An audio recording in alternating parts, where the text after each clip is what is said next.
Welcome to this final press conference for Datatag Extreme qualifying for this 2017 season here at Brands Hatch. Congratulations to the riders who'll start on the front row this afternoon. We'll start with Tyco BMW's Christian Idden. And Christian, yet again on the front row. Is it something you can turn into race pace for this afternoon? Yeah, I think we've got good race pace, to be honest with you. It's the first time that I'm confident that the tyre situation isn't going to be a problem. We've gone considerably different on the settings that we've got. Since I ever got on the Tyco BMW, we're nowhere near what we've ever used before, and that's taken a lot of getting used to. I think there's a lot more to come from myself than there is from the bike, to be honest with you. It just takes more time, and I've ridden essentially the same feeling bike for the whole time. And although we've been going around in circles, we never really made a really positive step in terms of what we've got now. So I feel that the bike's a lot easier to ride, a lot more manageable. I feel like I can run the race at a much happier pace. So yeah, really excited to see how the race sort of progresses. And what about conditions here this afternoon? They're going to be warmer than we might expect for October. Does that have any bearing on how you'll set the bike up and how you'll run this afternoon?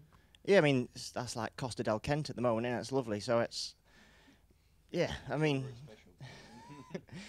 it's not what we normally get. I mean, obviously this time last year that was like pitch black and that was horrendous conditions. It's probably the worst that we've ever ridden in it. So that's nice that we've got the weather. It's nice to see the crowd out. You know, fingers crossed for a nice, weekends racing. And there's other boys that have got a lot of pressure on from different situations. For me, I'm not really bothered. It's about going out and doing the best job that we can, and yeah, run my own race and do the best we can. Have a great run this afternoon. Congratulations. Thank you. Christian Idden for Tyco BMW and Turners, Anvil Highs, Yamahas. Josh Brooks. Josh, that was a heck of a lap you put in on the very last lap of Q3. I don't think we even need to mention my lap. I think the one that Shaky's done is the one that needs the comments. Yeah, but to reflect on the qualifying, it was, I think sort of all weekend we've had a fairly strong pace. Not led any sessions, but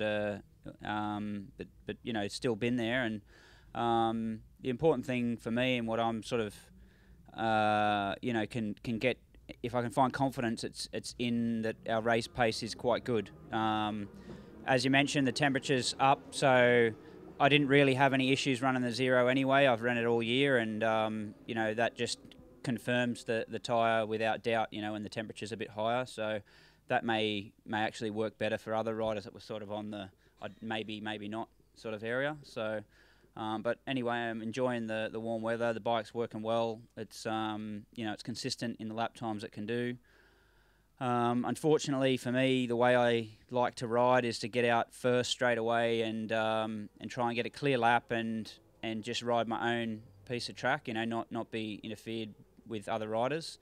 But that sort of come against me, that one, because I was already on my second flying lap. When the red flag came out, so the tyre had already essentially done like a lap and a half at what's called, considered to be a fast pace. So then I had to go back out, and it wasn't until the very last lap that I managed to put a lap together correctly to do my best time of the weekend. So it was unfortunate situation. So I didn't get the best of the tyre, but fortunately the bike and myself tend to improve with more time, and I am more of a start steady and build kind of character. So that stand will work well for the race, but not ideal for qualifying. Well, congratulations, Josh. Good to see you on the front row, and we'll look forward to the race this afternoon. Thank you. Thank you very much. Turning to BY's Ducati's Shaky Byrne, 57th pole position, Shaky, and not only that, but you go almost half a second quicker than the fastest lap that you'd done this morning in free practice 3, and the fastest two-wheel lap we've ever seen. Did it feel quick?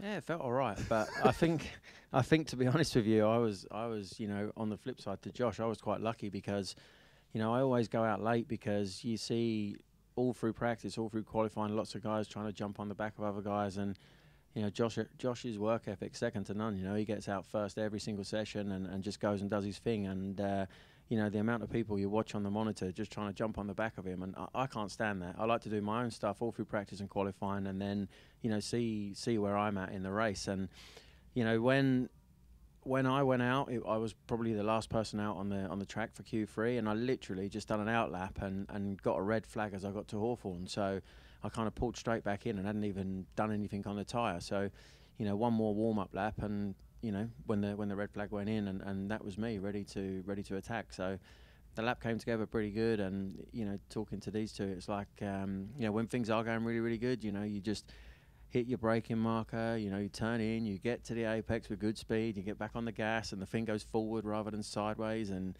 you know, it just all comes together. It's like a dot-to-dot puzzle that that you just do really quickly. And you know, I crossed the line and saw the lap time and just didn't even bother doing another lap. I thought, you know what, if anyone could beat that, then you can have it. But I was really happy with the lap time, and you know, really happy with the bike in general. This morning we started with the tyres from yesterday. So we've done over race distance on the soft tyre, as Josh mentioned, and you know, that's going to be important, because you know, there's lots of guys here that are going to be under a lot of pressure for a job for next season and stuff. And you know, we've seen in the last few rounds that, you know, different characters are getting up there rather than the, you know, the perhaps the normal guys. And you know, it's it makes things really difficult in the showdown. But ultimately, the showdown's not, you know, it's not my destiny to control it at the moment. I'm too far behind, and you know, we're 33 points off, and you know, all I can do is try and win 3 races, and if that's enough this weekend, then I'll be champion again, and if it's not, well, I tried.